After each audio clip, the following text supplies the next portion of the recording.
Subscribe to our YouTube channel and press the bell icon to get the latest updates. Thank you very much for taking this opportunity, sir, to join in. You've had such an illustrious career, right from being the former Indian ambassador to the United States, France, and Israel. You're also, sir, distinguished fellow at Emory University and the visiting faculty at Ashoka University. Today, sir, we will be talking about India's relation with other countries post-COVID, particularly in the context of the recent developments we've seen with respect to China, the US changing demographies, Pakistan, and of course the business and economic implications of that, sir. I'll just take a moment, sir, to very briefly talk about your journey as you've moved, and had an extensive experience around the globe, including your distinguished 37-year career in the Indian Foreign Services. You've served during the pivotal periods in key global capitals and were instrumental in shaping India's policies, most notably continuing the progress in the India-US relationships.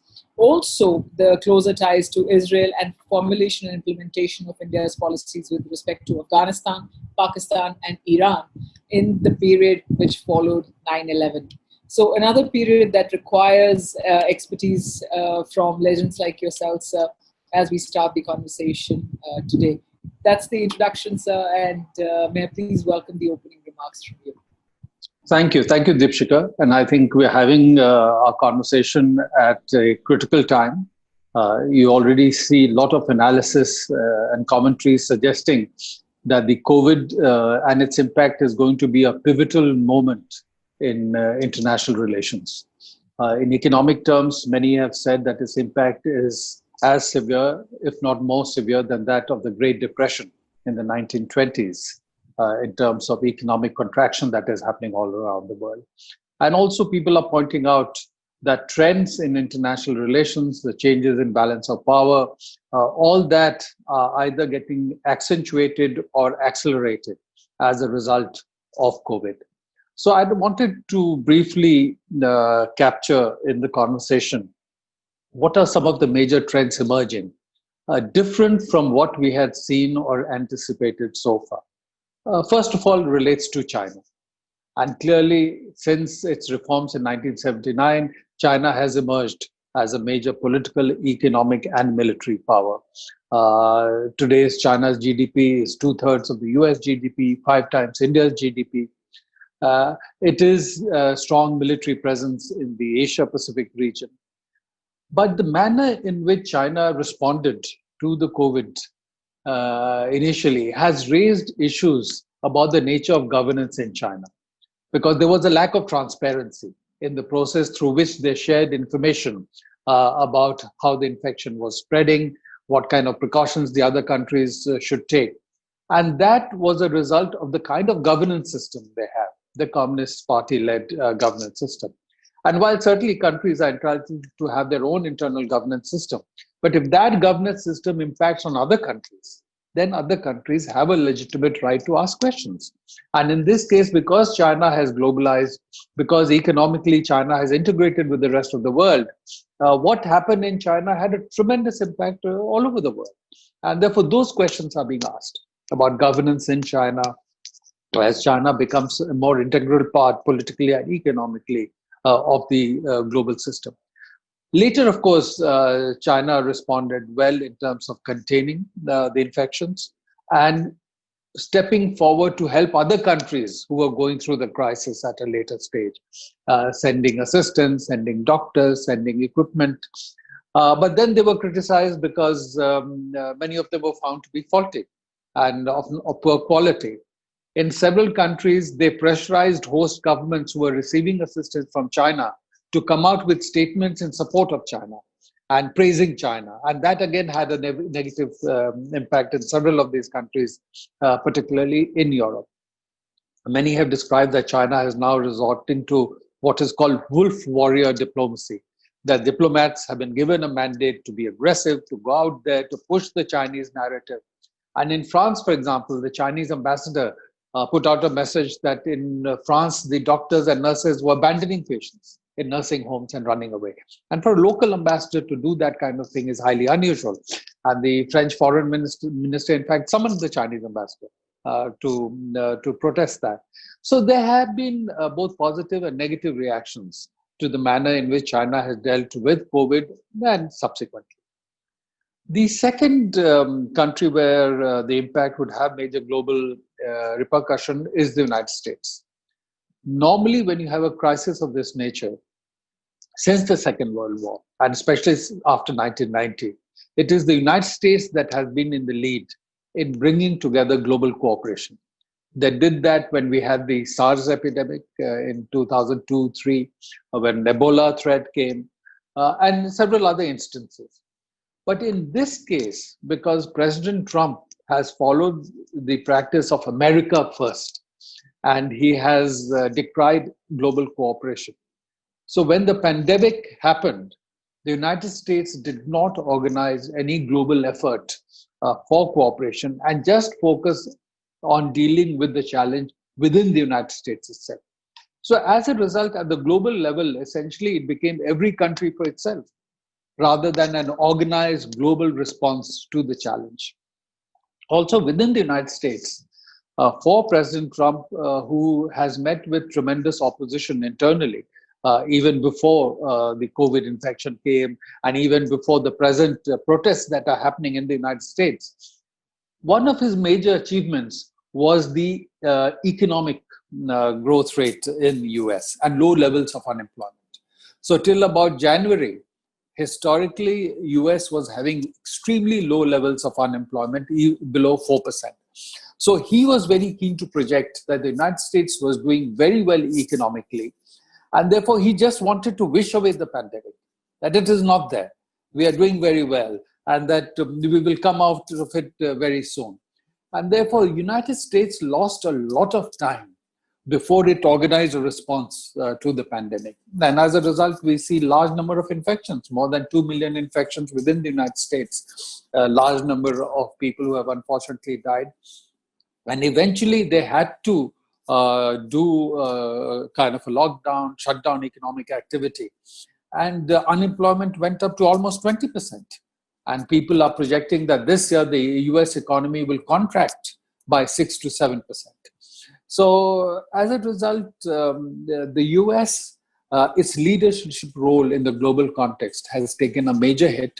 It is not seen as a country that other countries would go to work out coordinated response. The soft power of the United States has taken a hit, and the US economy has taken a hit. Therefore, how US emerges after the COVID impact and the manner in which it defines its role internationally remains a question mark. And the third area where there's been major impact has been Europe, because so far the entire European project was based on free movement of people, free movement of goods, the European Union as a single entity, the Schengen visa regime, the euro as a common currency for more than 18 countries. So with that, it was expected that Europe as a whole would respond in a united manner to the crisis. And that did not happen. When the infection hit Italy initially, France and Germany banned the supply of medical equipment to Italy. Then the movement of people was stopped. Movement of some critical medical supplies was stopped. So the question was asked as to the entire European project, which is based on free movement of people and goods and solidarity with each other, is that coming under challenge? Now, European leaders have tried to respond to that later, because now they've come out with a common 500 billion euro bond that will be managed by the European Commission and raise resources to share partly as grants and partly as loans with countries heavily impacted by the crisis. Now, this is a major thing because even after the 2008 financial crisis, this kind of measure Europe was not able to take. So clearly, they've seen the threat to themselves and they're trying to respond. But we have to see how European countries come out of this crisis, what happens to the European project, and that will certainly have a global impact. Another major impact, and I think that will have consequences also for us, is that the whole issue of supply chains is being questioned. As things had evolved since 1990, when the US had worked to integrate China in the global mainstream, there had been a globalization of supply chains, and China had become a very integral component of this supply chain. Today, there is a sense that this overdependence on China is a threat to security of other countries. And especially they found that when they needed some medical supplies, medical equipment, it was not immediately forthcoming, that the quality of the medical equipment also was not of the level that they wanted. So now questions are being asked whether the whole earlier philosophy of pushing for production across the world at wherever is cheapest should be questioned. And instead, first you look at onshoring production at your own country, and if not, the base production in countries that are reliable partners, or countries that are not too far from you, from whom you can ensure a reliable supply chain. So I think going ahead, the whole issue of supply chains is going to change. And the US, which had earlier pushed for globalization of production, is now pushing for onshoring and for more restricted and more secure supply chains. And I think from India's perspective, this reworking of supply chains will create certainly opportunity. And if you have seen the Prime Minister in his recent comments has spoken about a self-reliant India, and basing our recovery on the basis of Atmanirbharta. But then combining that with India becoming an important part of supply chains based on self-confidence and a self-reliant economy. Because in today's context, if you're looking for technology, if you're looking for financial resources to supplement whatever else we are generating internally, supply chains become important.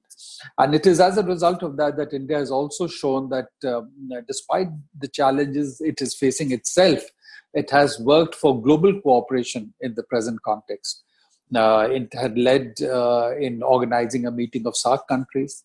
It pledged a certain amount for support to other SAARC countries.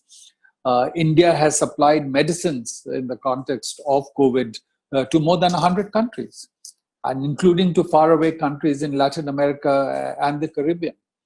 And again, you can see the impact in terms of supply chains that before the COVID crisis, India was not a major manufacturer of PPE, the personal protective equipment. And today it has become the second largest manufacturer in the world of PPE after China. So again, a shifting in terms of production and supply chains is certainly happening. So I would say that the world after COVID is going to be very different from the world that we saw before. China will try and use this opportunity to assert that it has managed the crisis better, its form of governance is better, and that people should look at building more trade and economic relationships with China. In the United States, much will depend on what happens in the elections in November. If President Trump is re-elected, then we can expect that the policy of America first and diluting commitment to allies, particularly in Europe, all that will continue. And therefore, the leadership role of America could come under challenge. And America could look at not globalized production, not building enhanced trade and supply chain-based relationship, but doing more production in America and then in its neighborhood. And third, we have to see how does Europe emerge from this crisis? Because according to European leaders, both Russia and China have been spreading campaign in Europe, making the argument that European countries have not shown solidarity, have not responded well to the crisis, and that countries in Europe now need to relate to the rest of the world more on the basis of nationalist considerations. So in whichever way all this emerges will have a tremendous impact on economic linkages, on manufacturing and other opportunities. And I think for India, given our strengths, we will probably find opportunity, particularly in digital technology, because as we have seen in the context of COVID, so much is happening digitally. In fact, even our conversation is taking place virtually.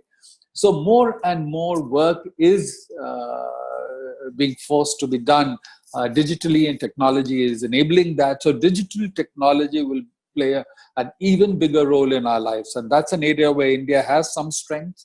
And that's so that will certainly develop. And I think India can look for partnerships there with countries in Europe, with the United States and others. And the second area where we have some strength and there will be more opportunity would be in the pharmaceutical sector. Because again, after COVID, there's going to be enhanced focus on healthcare, not just this virus related, but other dimensions. And the pharmaceutical sector will come under more emphasis. And I think India has shown strength in generics, in vaccines, and that will give us opportunity going ahead. So these are some of the changes that are in play, and the manner in which we all respond, including India, will determine the future of economic and trade linkages. Thank you. Great. Thank you very much, sir, for setting the context for us. So I think, as you rightly pointed out, the wolf diplomacy that you talked about, and the Chinese narrative, and I mean, I think the entire America First narrative, and I think there's a lot of firsts emerging. I mean, India also talked about being Atmanirbhar, and everybody's kind of trying to secure their borders, secure their people, and therefore the nationalistic fervor is emerging globally. But what is happening, sir? Because we're talking about the Chinese narrative, Chinese trying to build that narrative that I am emerging, and if Trump comes back, then there'll be an automatic, that the void in the global leadership. So, do you think with the negative narrative that Chinese has, the entire situation has built, irrespective of what Chinese can talks or doesn't talk, is that working? Will that work? Will they emerge as the preferred leader? Because the world economy moves by the dollar, right? So will they be welcomed? Will they face resistance? If yes, then who's going to be taking that spot, or that spot is going to be empty for a while now? Although, as we discussed, President Trump has spoken of an America First policy. And although he has said that the US commitment to its allies, especially in Europe, US is spending too much, the allies are not spending enough. But at the same time, the Trump administration has given enhanced attention on the Asia Pacific. More than any other administration, this administration has taken on the Chinese challenge much more. And for example, on trade, they have taken much more action, tariffs and other action against imports from China. So I think they have absorbed for now that that China is a peer competitor economically and in terms of civilian technology. In military terms, China still lags behind the United States, and it is Russia which is a peer competitor for the United States. But in terms of civilian technology, digital technology, China has emerged as a peer competitor. For example, in 5G, Huawei is seen as having world-class technology. So there is a tremendous pushback from the United States on China. So even if he gets re-elected, the effort to continue to build partnerships in the Asia-Pacific region with Japan, South Korea, Australia, India, other countries, Vietnam, Indonesia, that will continue. And I think the US effort would be that in this region, countries should not be in a position that they see themselves as having as no other choice except an engagement with China. And again, countries in the region itself, and many of them articulated this point. Recently, there was an article in Foreign Affairs by the Prime Minister of Singapore, where he was making the point that countries in the region would like to have an option, and option of dealing with both United States and with China.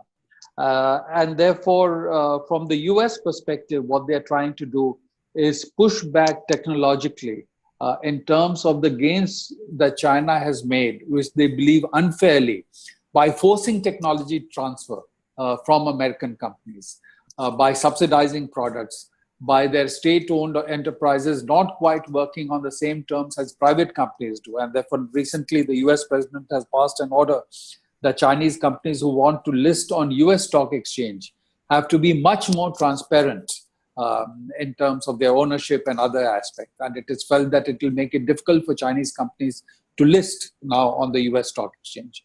They have taken measures to restrict Chinese acquisitions and investment in the US. So that effort is continuing. So I think what will happen, whether it's President Trump or President Biden, the effort to meet the challenge from China will continue. How other countries react, I think countries in Europe, countries in ASEAN, they would not want to be in a position to be forced to take sides because they would want to benefit from the trade and technology linkages, and they don't see a strategic threat necessarily from China. So that will be something in play, and it's a bit uncertain how that will work itself out.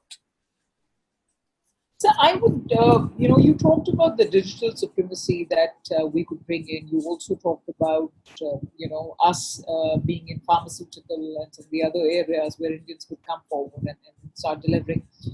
Would we again end up being the back office of the world? Because right now there is a clear possibility. I mean, do you think the government today is still too busy on Rajasthan, Bihar, and Bengal rather than using this opportunity to establish a global narrative? I mean, we've seen the Australian Prime Minister make samosas and eat samosas, but is there more that the government can do to come out and take a more visible position in the entire global frame of reference? So I would say that from the various statements that have come out from the government, the finance minister, the prime minister, it is clear that there is a recognition of the challenge that the economy is facing. And I think effort is being made to arrest the negative trends and through enhanced credit and direct government expenditure, once again kickstart the economy. And I think as part of the process, I think pharmaceuticals and digital technology will get emphasis aside from infrastructure. And in terms of digital, I didn't say digital supremacy, but strength in the digital technology sector. And therefore that gives us a basis to build partnerships. For instance, interestingly, a large part of our trade with the US is in services trade. And it's a broadly balanced relationship in services. If you look at trade in goods, our trade with the US is a very small part or at very low levels compared to the US trade with other countries. With China, it's several times the trade with India. But if you look at services sector, the US-India trade in services is broadly the same level as the US trade in services with other countries, and several notches higher than the US trade in services with China. Therefore, in services sector, we have strengths and in digital technology, and we need to build on that going ahead. You also talked, sir, about being Atmanirbhar, but China, irrespective of what we say about Chinese narrative or forcing their way by buying in technology and subsidizing that you talked about, but it's a very, very long drawn story. I mean, it has taken time to build. I mean, and you also talked about, sir, about the supply chain pressure, how the organizations are now being forced to be more local. Because of course the global supply chains are under pressure, but it's not going to happen overnight. The businesses which are going to fuel that supply chain, the last mile delivery and build up of those products, are under pressure immensely as far as Indian systems are concerned. Liquidity is drawing up further and further as we move forward. How will India be able to support its demand, even if it kind of consumerism or the sentiments improve? How long will this impact be? Because right now it seems like a good 2 to 3 year drawn up economic battle.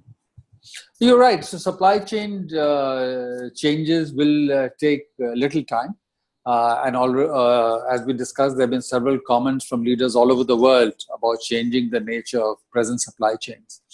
At the same time, you may have seen that Volkswagen has just announced that they're going to do an additional $2 billion investment in China, in the electric mobility sector, because that's where they see business opportunity.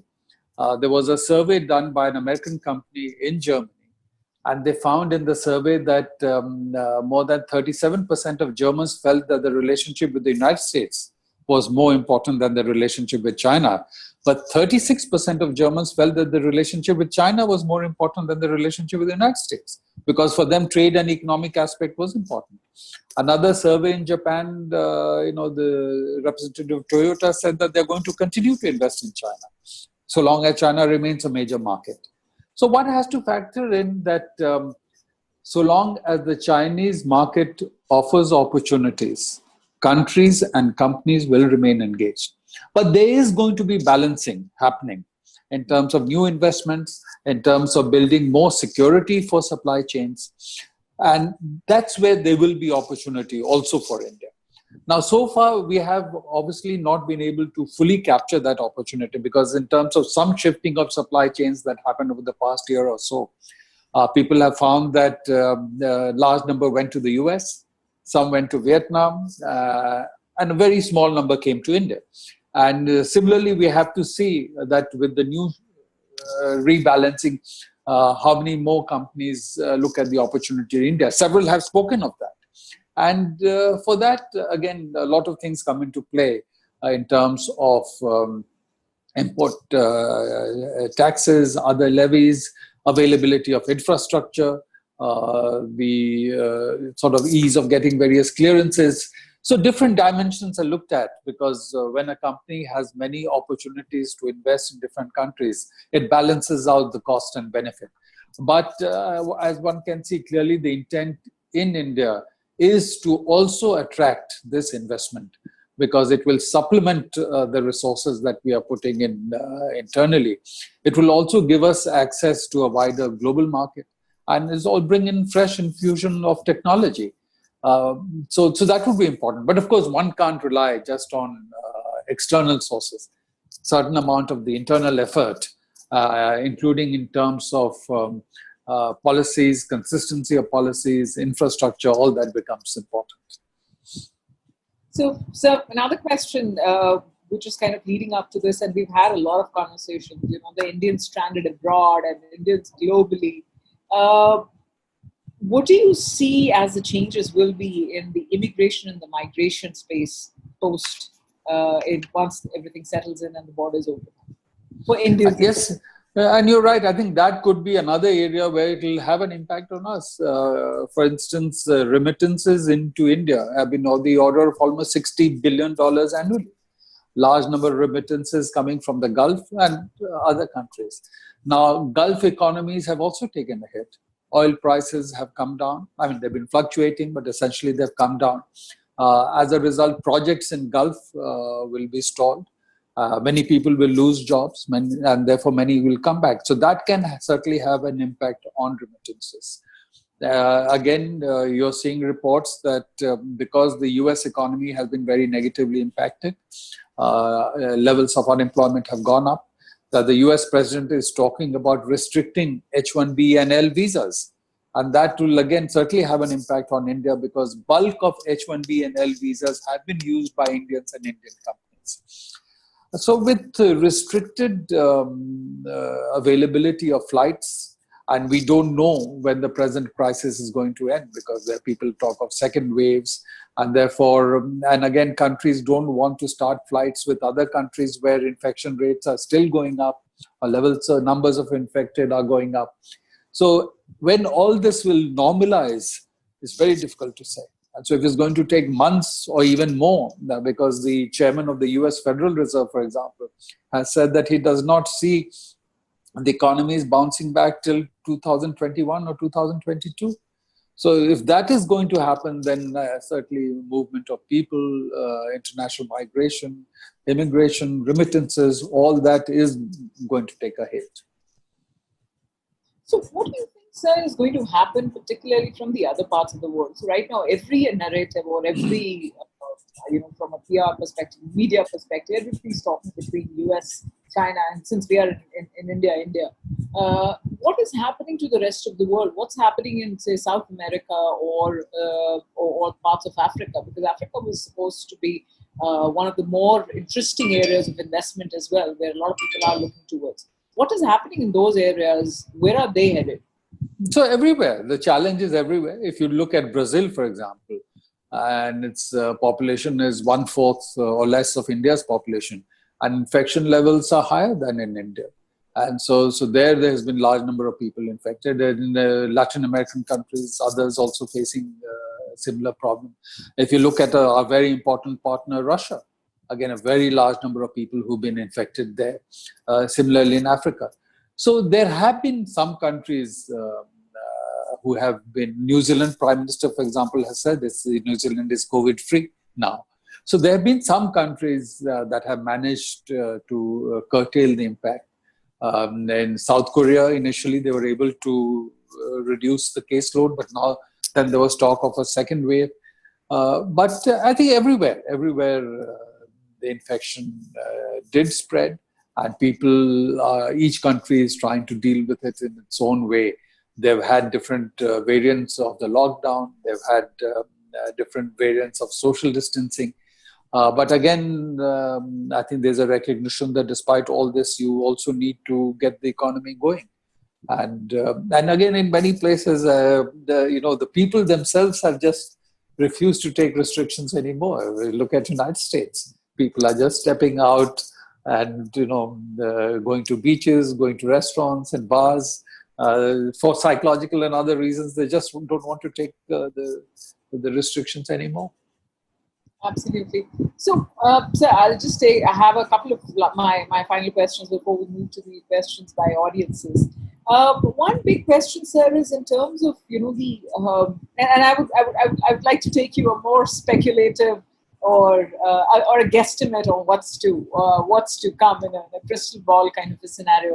We've seen the news of unrest coming in, the mental challenges, and it's kind of globally. Today we heard of major unrest in Paris, and then there was some inflation about Israel being talked about, as an anti-Israel comments were passed, etc., etc. The US has been burning for a while now. Where do you see this internal sentiment headed? I mean, where do you see the entire humanitarian exchanges between countries and the whole sentiment emerging or re-emerging from this entire scenario? Well, in the US, the present protests have, of course, been triggered by what was seen as a racist action by the police against African American. And that led to a huge response, because as many in the US themselves has acknowledged, US has been facing this challenge for 400 years. Well, there's a very deep undercurrent of racism in US society, and African Americans face deprivation, inequality, prejudice in day-to-day life. And so there are moments when it sort of bursts and comes out in the open, and that is a manifestation that is going on. And then this problem of racism is not just in the US, it's also in many other parts of the world, including in Europe. And therefore, people of African origin in France have also come out in solidarity with what's happening in the United States, but also because they have felt similar challenges in their own day-to-day lives. Now, many would argue that at a time when you have an economic crisis and large numbers of unemployed, the frustration levels certainly go up, and it sort of adds to the sense of deprivation and exacerbates the response to any crisis. But clearly, I think issues related to race have played a role. And again, many have argued that the current president of the US has not played a very positive role in trying to calm down tensions within the US, and that he feels that by dividing society, it may be helpful to him electorally, and he has opted for that policy. So if the economic situation continues on its negative trend, and with more and more people feeling financial pressures, not able to work, we will probably find different manifestations in response to crisis situations coming out in the open. So I'll have a last question, sir, before we move on to taking questions from the audiences. Should Indians overseas be worried? Because this is in some sense strengthening the narrative, right? Strengthening the black and white divide, not just from a US perspective, globally, black, brown, and white. So will this strengthen that narrative? And should Indians abroad be worried, or those looking to migrate abroad be worried about this whole transition in the thought process? Or is this always there and it's okay? So I don't think they should be worried. Of course, they must all take precaution in whichever areas or localities they live in. Because this undercurrent has been there all the time, and it takes on a severe manifestation from time to time. This is not the first time that protests against race have happened in the US. Many, of course, have argued that the manifestation this time is more severe, but it has happened before. So that is always there. So I don't think they need to be worried as such, and that all societies have some form of discrimination.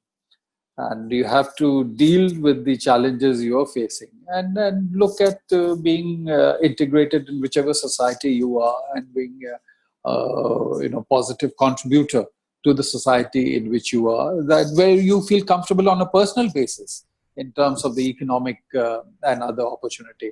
And in terms of new opportunities, next year will be a challenge because large number of Indians, for example, go to study in universities.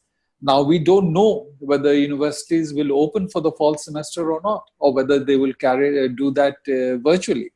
And if travel is uncertain, if flights are not regular, will they be able to go to join universities?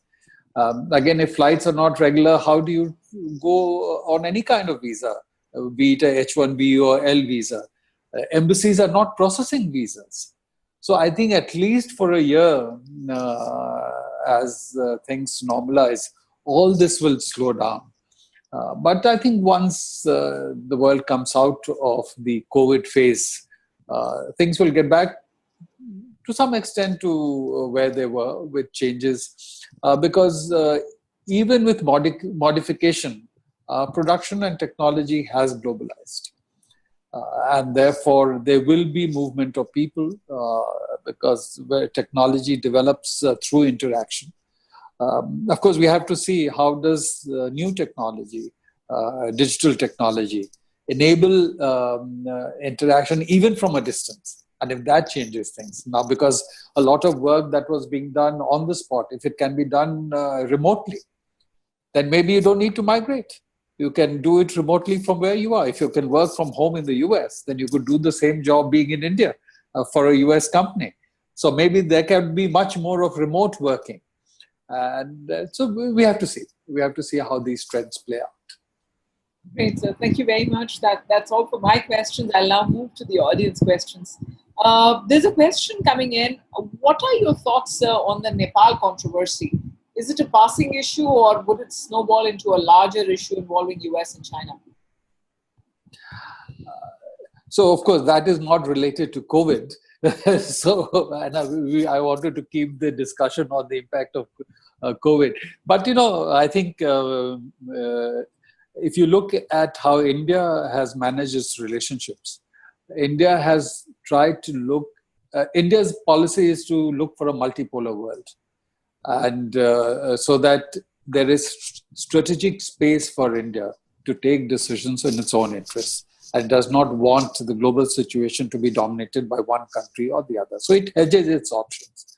And I think we are finding the same in the case of Nepal, that as Nepal sees more options with an enhanced Chinese presence globally in the Asia-Pacific region, in South Asia, in the Indian Ocean, it is also hedging its options. And so clearly, because of the growing presence of China in our neighborhood, there will be more challenges for us. And on the specific issue of the border, I think, as you may have seen, the spokesman of the Ministry of External Affairs has come out with a statement outlining India's position that this is Indian territory. But I think we have to factor in that with an enhanced Chinese presence in our neighborhood, with enhanced Chinese economic and technological capacity, all our neighbors will be hedging more, and that will increase the challenges for India. Just the other day, for instance, there was a consultation mechanism established and a meeting held between the Chinese Communist Party and representatives of political parties in Sri Lanka to discuss the Belt and Road Initiative. So you can see, as their footprint is expanding, their interaction with other countries, including in our neighborhood at different levels, is increasing. It's inevitable.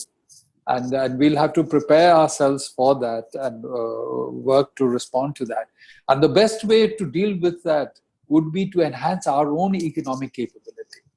It is only when India's economic capability is enhanced further and India's economic linkages with countries in our neighborhood are enhanced further, that they will see more opportunity in the interactions with India, and that we will be able then to balance out the growing Chinese presence in a more effective way. Perfect, sir. So I have another question coming in from Facebook Live as we are there. Harish Anand asks, how far US will be able to contain China? We'll have to see. We'll have to see. And I think the US itself says that their policy is not to contain China as such, because containment was easier for the US in the context of the Soviet Union. Because Soviet Union was a military rival and a peer competitor of the US, but the Soviet economy was not interlinked with the US economy. And therefore, it was possible for the West to try and contain and push back on the Soviet Union. With China, the situation is very different. The Chinese economy is heavily interlinked with the US, European, Western, and global economy. For example, China holds more than $1 trillion worth of US securities. China is among the largest trading partners of the US, with the total trade being of the order of $500 billion. So with that, I think the US policy is not so much containment, because economic linkage will remain. And other countries don't, including Europe in ASEAN, don't want to give up on the China option. Plus, the pushback with the Soviet Union had also been on the basis of ideology, that it is a communist ideology, and the US spoke about a democratic capitalist ideology, and the two systems couldn't match. And that was used to push back. And also countries in Europe, Western Europe, saw a threat to themselves from the Soviet Union and therefore worked. Now, with China, if you look at other countries, Singapore, Vietnam, even countries in Europe now, Hungary, Poland, their models of governance are not necessarily very different from what is described as the authoritarian model in China. Therefore, they don't see the same kind of an ideological divide with China that Western Europe has seen with the Soviet Union. And therefore, they are not so comfortable with anything that could be described as a policy of containment. So I think the US effort is to slow down China's technological rise, where it has emerged as a competitor for the US, deny China access to American technologies like it had in the past. For example, the US has now said that Huawei cannot provide 5G in the US. And it has also said that any of its allies, and if they take 5G technology from Huawei, then US would have to reduce technological partnership with those countries. So there's a pushback in the UK, there's a pushback in Australia. They have now come out with a regulation that not just US company, but any product licensed by a US company cannot be supplied to Huawei. So that is the kind of pushback that is happening. A Taiwanese semiconductor manufacturing company has just been encouraged to put up a $12 billion semiconductor plant in the United States. So that again, to deal with the Chinese technological challenge. So what I see much more, not so much as containment, but an effort for the US to get the technological edge against China, so that US national security interests and economic interests in other parts of the world, including Europe, Asia, are not thwarted by increasing Chinese influence. And I think so that's the kind of strategy they would adopt. Fantastic. So as we near the end of the conversation, let me take the last question that comes from Alok.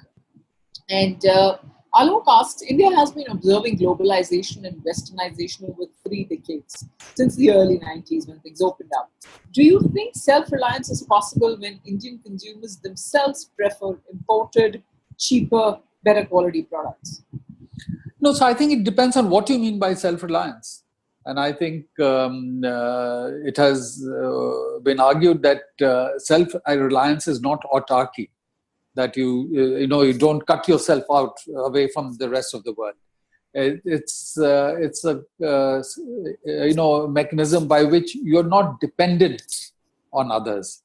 You build up your own capacities, and you have certain strengths as part of a global engagement. And therefore, you build manufacturing capacity, you build technology, and you're part of the supply chain, because that has also been talked about. But as you're part of the supply chain, you have your own technological and manufacturing strengths. So that has to be critical. So I think that is how the argument is also playing out.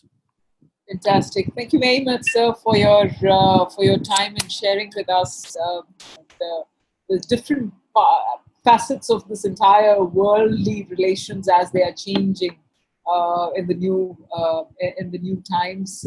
First, of course, the priority is that all health restores soon, and then we cross each border as it comes along. Thank you very much, sir, for joining us. Thank you, everyone who's joined us for this conversation on Facebook, on YouTube, and we look forward to hearing more from you, sir.